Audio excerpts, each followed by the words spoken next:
rocks. We've had several basins, the Witwatersrand and Transvaal Basin on that. We've had the Bushveld Igneous Complex intrude into this. We've collided with the Zimbabwean craton, and then we have, at about 1 billion years ago, the collision with the Congo craton, and these mobile belts where we get deformed rocks from the collision of these two cratons. So that's kind of where we left off. And this is looking at the geological map of South Africa. And the two big things we have left to look at, one is the Cape supergroup, and they're the rocks down here in the Western Cape province, and they're this dark blue color, and the red as well, and that's the Cape supergroup. So we're going to look at that today. And then from here, basically all the way up to here, these brown and green and kind of mustard and pink rocks, they're all part of the Karoo supergroup. So if you were to get in your car and drive from Cape Town to Joburg, you would drive through the Cape supergroup, and then you would drive up through this Karoo supergroup. So it covers much of the land area of South Africa. So as engineers, when you are out there engineering, the chances are you're going to be, if you are in this more southern part of the country or anywhere in the Free State, you're going to be on the Karoo supergroup. Tectonics, that we have these cratons and continental crust and the oceanic crust, and these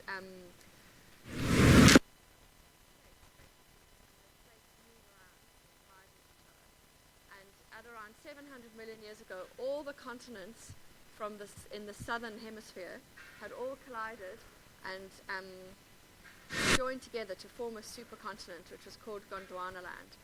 And so modern South America, Africa, Madagascar, India, Antarctica, and Australia, so the modern continents that we have today were all stuck together to form this supercontinent of Gondwana.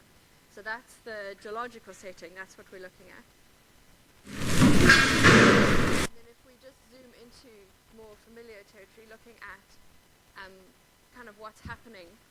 So this is just a step on from that previous diagram that I showed you. We have our Karpal craton, which is still stuck to the Zimbabwean craton, the Congo craton, and the mobile belt in between.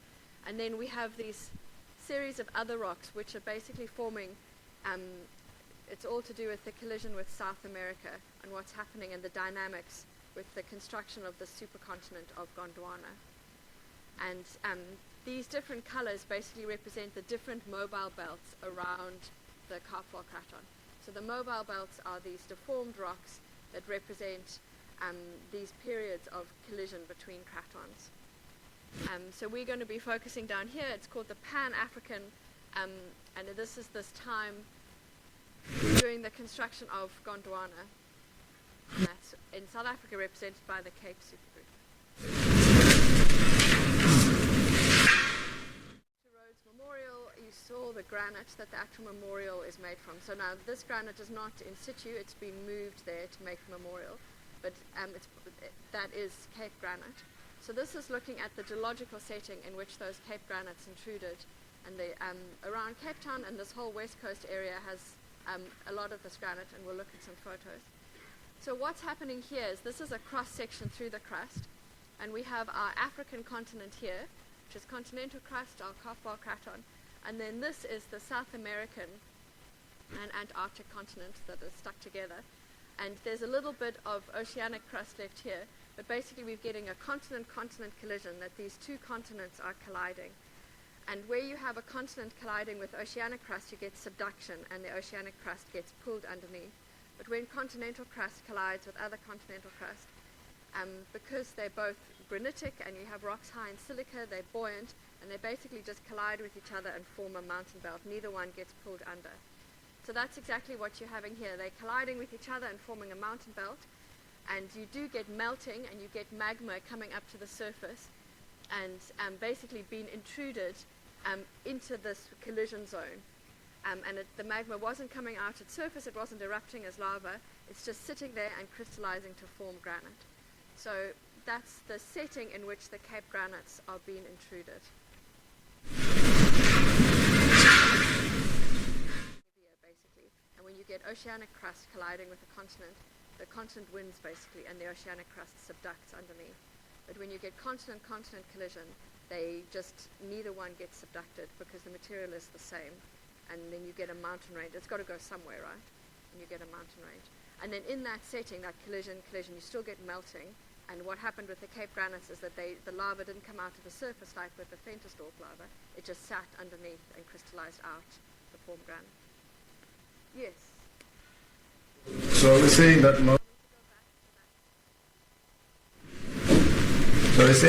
mountain belt is a result of the collision of two continents. It's like the Himalayas today. The Himalaya mountain range today in Asia is from the African plate hitting into the Asian plate, and they're both continental crusts, and that's making the Himalayas. But yeah, the Himalayas, where Mount Everest is. Oh. Any other questions? Everyone's okay with the Cape granites? No. Yeah? Isn't it because India joined into the Asian continent? Yes, but The only point where Africa connects with the upper continent is India. it's the plate. The plate is called the African plate. But yeah, you're quite right. South Africa is called the African plate. But you're quite right. It is India that's colliding. But yeah, it's the plate underneath. But you are spot on. Okay, everyone's all right. So these are just field photos showing you what these look like in the field. So we've got a couple to look at to help you recognize what granites look like.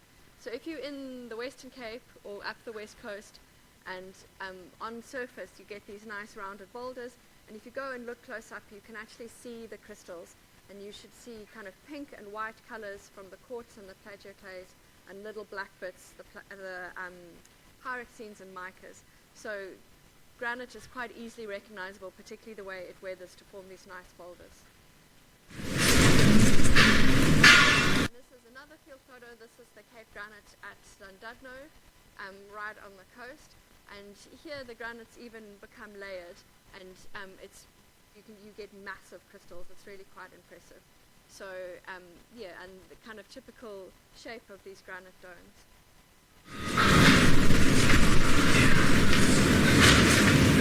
All right, so then we've got the granites, and then we've got this collision between the two continents. And what begins to happen is that's colliding, and then we have a time of extension where basically we have South American continent sitting here, and we have enough extension to basically form a small basin. So once the granite has been in place, and then basically on top of that, both here and here we get extension where the crust pulls apart, and you get subsidence and a basin forms. So, and the sea is called the Agulhas Sea that would have flooded in and been fed from further up, further north. And so into this shallow sea, which would have extended up to where KwaZulu-Natal is today, into this is the basin into which the Cape supergroup is deposited.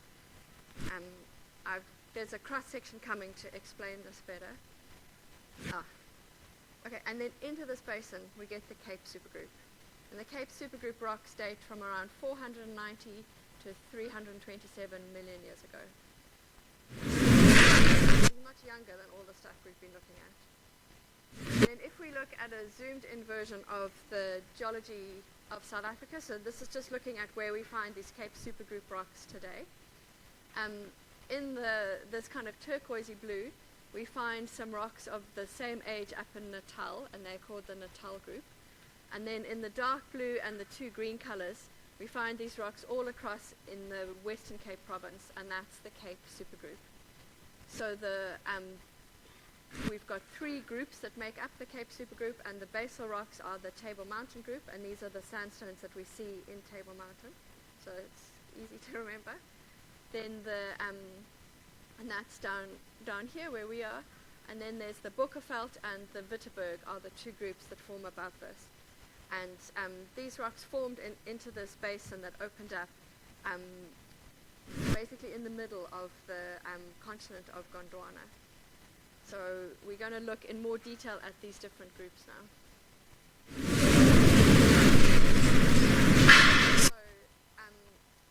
Cape supergroup, as I've said, overlies the Cape granites, and we see the lithologies perfectly. The kind of best outcrop and a perfect example we see at Chapman's Peak Drive. So here you can see here's the road, Chapman's Peak, and there's some little cars for scale. And what you see from sea level down to the road, this is the Cape granite. And then overlying it, you can see the sandstones, and you can actually see the layers within the sandstone. And that's the Table Mountain sandstone sitting there. So they're mainly siliclastic sedimentary rocks, and so this just means quartz sandstones and mudstones. And the cumulative thickness is about 8 kilometers. And yeah, the age, as I already said, was from 390 to 490 to 327. So if we're looking at the geological time periods, that's from the Ordovician to the Carboniferous.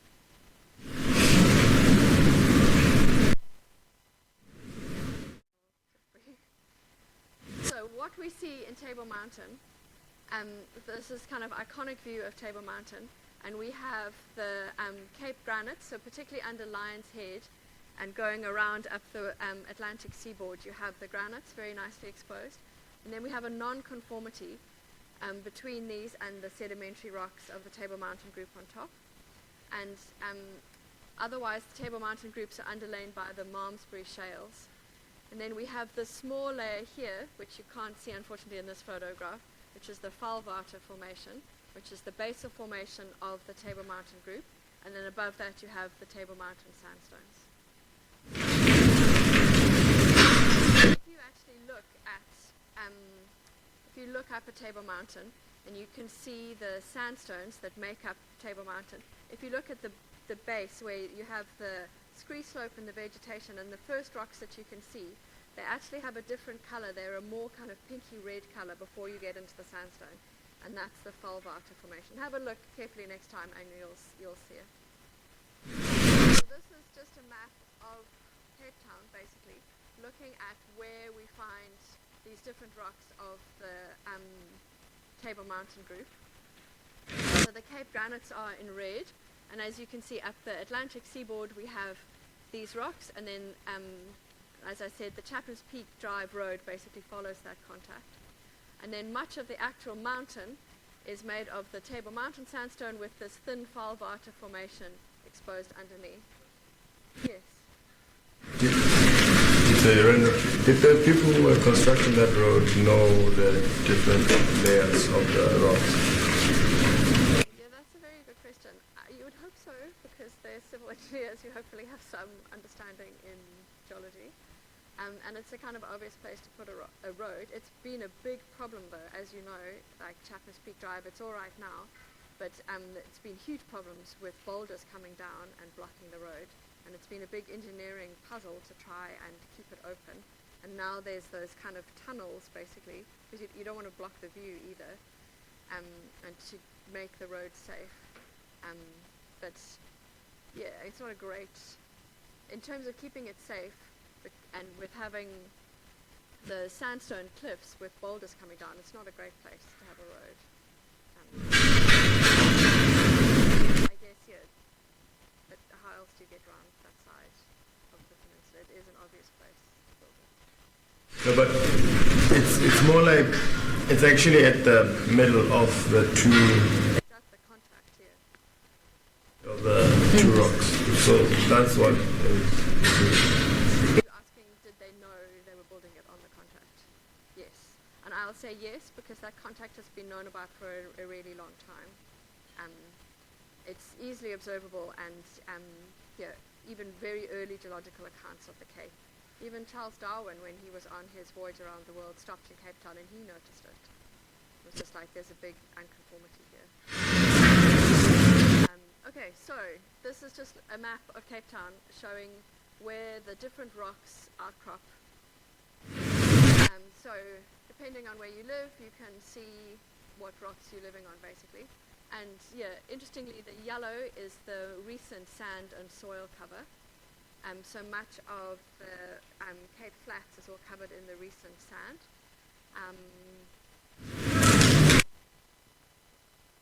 Okay, that's just where they outcrop on the peninsula.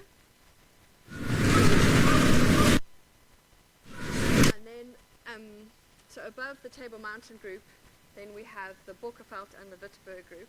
We're just going to briefly look at the Borkerveld group. And so this, if you go into the Cape Fold Mountains today, this is where you'll find the Borkerveld.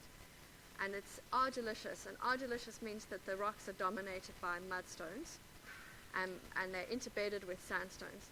So this is just a field photo where you get thinner fossils, but mudstones are. And in these, so this is a field photo showing one of these mudstone layers, and you can see these beautiful fossil starfish, which are amazingly preserved.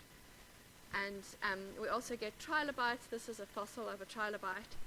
And these were these little creatures which appeared during the Cambrian explosion of life. And they're very typical from this time period. So it's helped understand the paleo environment and the biostratigraphic age of these rocks. And particularly in correlating the rocks we have here in the Cape Supergroup with others from all over the world.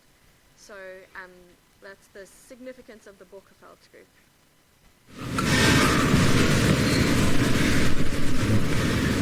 Okay, so this is another cross-section. So we looked at an overview picture of looking at where this Cape Basin is. But this is another way of looking at the same thing. So this is if we looked at that overview map of the Cape Basin, and this is, if we just cut it in half and looked at a cross-section.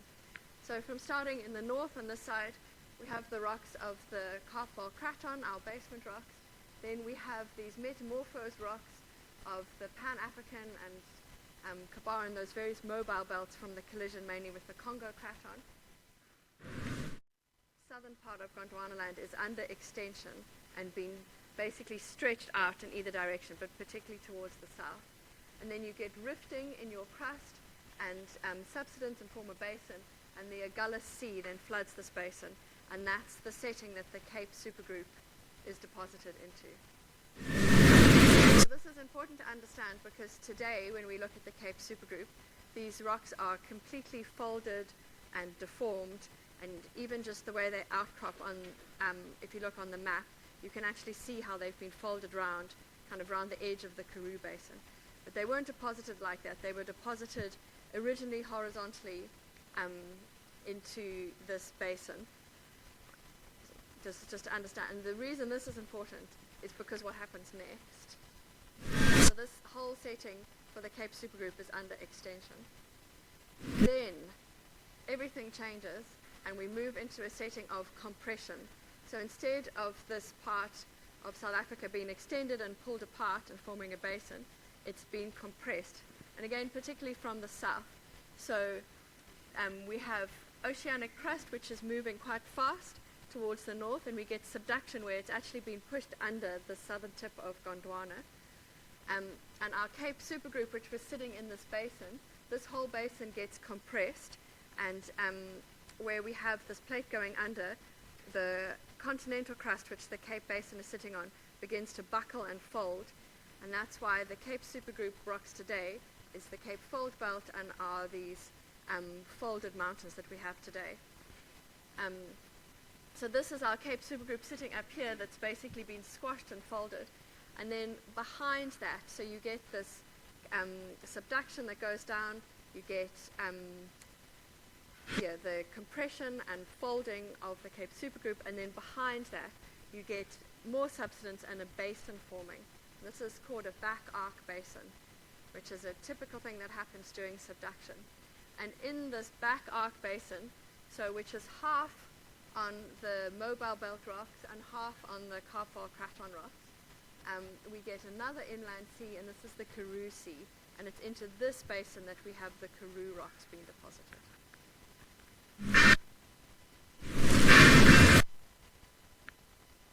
Okay, so this is, I guess it's just two very different settings of how you get a basin forming on top of your continental crust. So the Cape Supergroup is formed in an extensional setting, and then we have a compressional setting, and we deform the Cape rocks into the form that they are today. So the Table Mountain sandstones are enormously folded, and the reason at Table Mountain you're actually looking at the top of an enormous fold, and so the Table Mountain rocks look undeformed, but it's just lucky that they've caught the top of a fold. And if you go further out into the Cape Fold Belt, you can see incredible folded rocks. Okay, so we're going to start looking at the Karoo supergroup, but we're not going to finish it today, but we can just start. What the Karoo said, I think that there was water over the thing which kind of dried under that. When you say the Karoo Sea, I think that in the Karoo there was water on the land. So this is a simplified geological map showing just the Karoo supergroup. So down here in the dark blue again, this is the Cape supergroup, and these are the rocks which had been completely deformed and were these very high mountains. And then on the other side of the Cape supergroup is this enormous basin, and in here we have the deposition of the Karoo supergroup. And the various groups that make up the Karoo supergroup. So the Karoo supergroup, a big difference from the Cape supergroup is that the Karoo supergroup has not been deformed, and the rocks are still in their basically original horizontal setting. So if you're driving from Cape Town to Joburg, you will drive through the Dwaika, which is at the bottom, then you'll go through into the Eka, then a long way, you spend a long time in the Beaufort group, and then as you get up into the Drakensberg and towards Lesotho, there's the Stormberg group, and it's finally capped off by the Drakensberg group. So, yeah, these rocks, as I keep saying, are important because they cover such a large so much of the land surface of South Africa. And we're going to go through and look at each group and the depositional settings and what was happening basically with the climate during the filling of this basin changes a lot, and this has a big impact on the type of animals that were alive at the time. So we can look at the setting of the basin and at the animals and the evolution of these mammal-like reptiles at the same time. So this is another cross-section. So I hope this is becoming a little bit familiar. So this is a modern cross-section. If you cut South Africa from, say, let's go back to that map. So if you start in PE, if you start down here in PE and you cut South Africa in half and you went up to Nelspruit and cut South Africa in half and had a look, somebody weeks ago asked me about the subsurface geology, and the geological map of South Africa is just a surface map, but this is giving you a glimpse of basically what we understand as the subsurface geology. So this is that cross-section, so looking from PE up to Nelspruit, so a kind of north-south cross-section through South Africa. And we have the same succession of rocks. So starting down in the south, we've got the Cape supergroup, and we have them outcropping at surface as part of the Cape Fold Belt, and they're these folded, deformed mountains. And then here they form the base of the Karoo supergroup. And the Karoo succession is very thick in the south, and we have the Dwaika, Eka, and Beaufort groups basically exposed in the south of the basin, and the stack of sediments is very thick. And then as we move across to the north, up to where Nelspruit is, you can see that the stack of sediments gets much, much thinner, and the basin is much more restricted and much smaller up in the north. Does anyone have an idea why this is?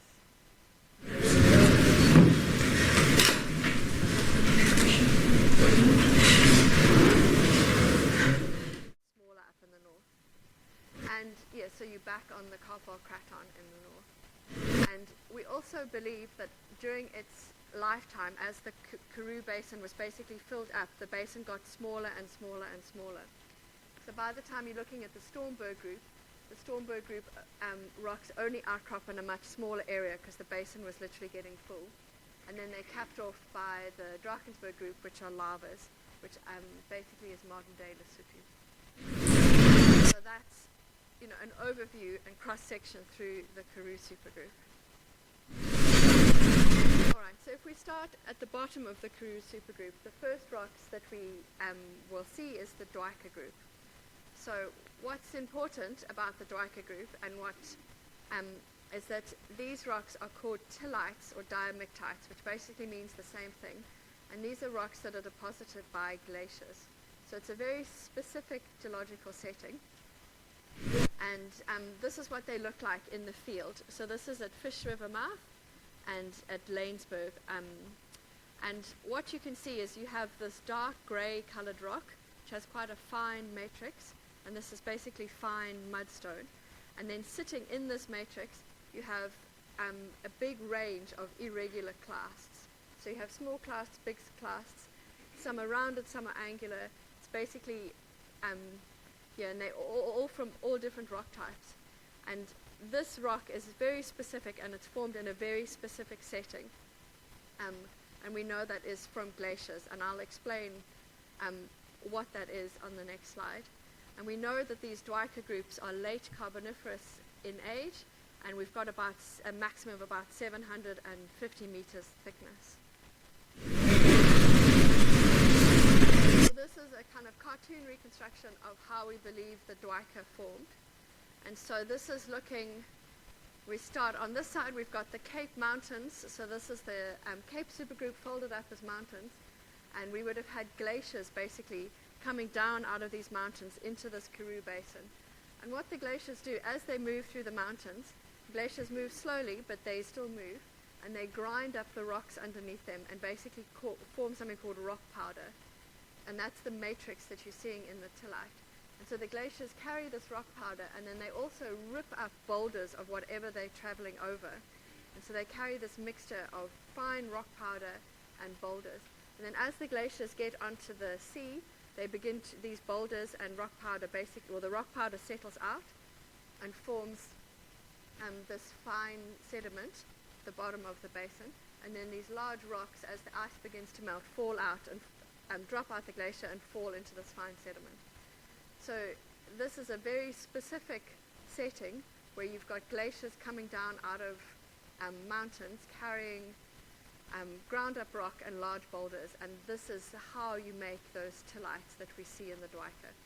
So by looking at the Dwika rocks, geologists could recognize that these rocks are formed by glaciers, and it helped reconstruct that this must have been the setting in which the Dwika rocks were deposited.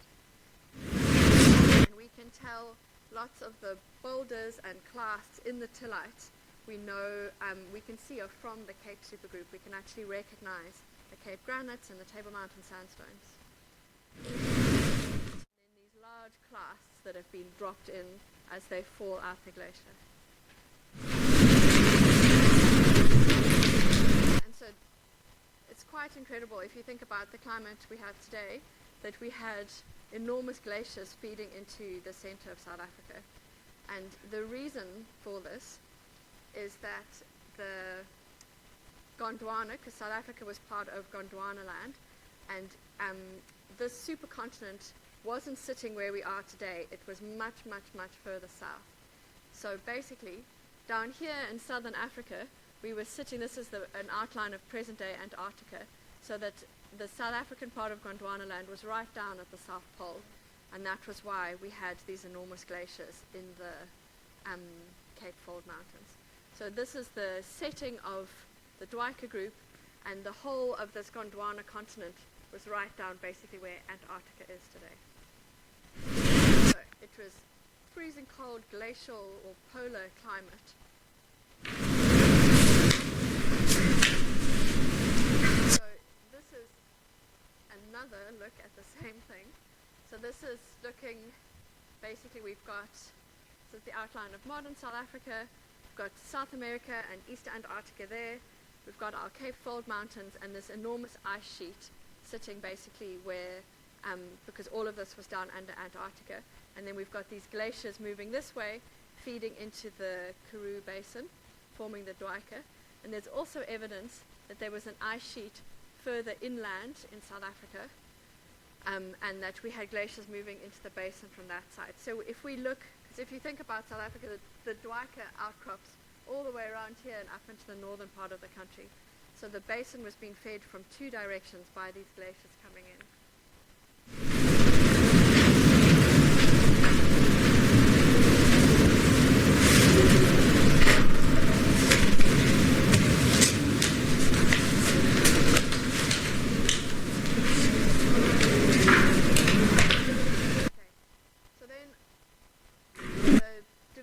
Of the Karoo Basin from this Dwight time when Gondwanaland is sitting where Antarctica is today. Basically, the whole of Gondwanaland, because of plate tectonics, begins to move and slowly move further north, and the continents slowly begin to move up to more or less to closer where they are today. So, and we see this through the development of the Karoo Basin, that we go from this polar climate in the South Pole slowly through up into a more temperate climate.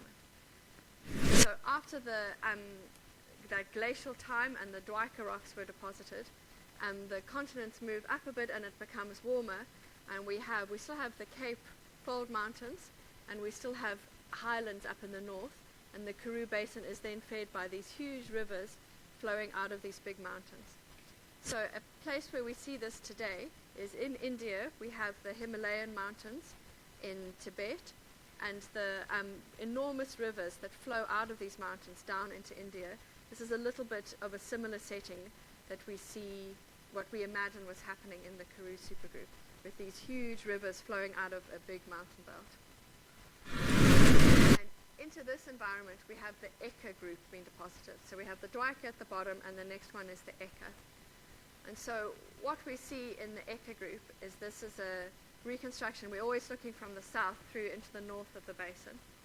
And the lower Eka, we have deep marine sediments. And so this is where we've got this deep sea being fed by these big rivers. And then as we move up through the Eka group into deltaic environments. So a delta is where a river meets the sea, basically.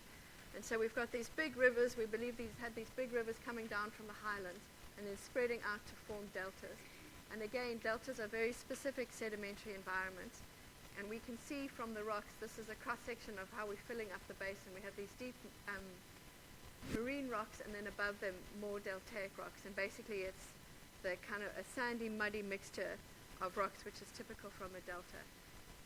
And the important thing about the Eka group is the age. It's early to middle Permian in age, which is 280 to 250 million years ago.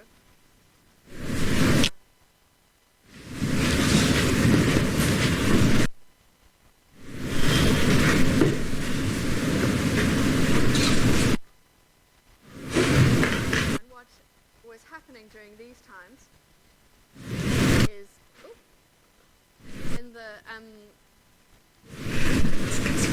this deltaic environment where we've got these big delta plains, they were very richly vegetated. And so we had enormous forests in this kind of swampy vegetation. And the climate was warm enough, and it was just right to have these enormous swamps and forests. And what happened to all that vegetation is it was turned into coal.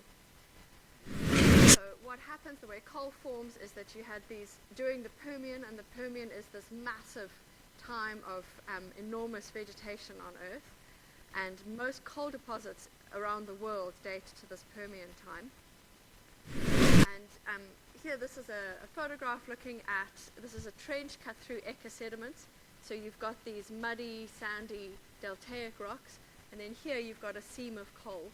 And this is basically from where you have a swamp. So you have all the swampy water and all the vegetation, which eventually gets buried. And as it gets compressed, it basically gets turned into coal, which is just pure carbon. And the Eka coal deposits, particularly there's a lot in Natal, and in the southern part of the Karoo Basin, we have the Eka coals. Okay, and then above the Eka we move into the Beaufort, which again is a different geological setting, and I'm actually going to leave it there. We'll look at the Beaufort on Thursday, because we're nearly out of time, and I feel like I'm losing my voice. So does anyone have any questions? Is everyone feeling okay with the Cape and Karoo supergroup so far?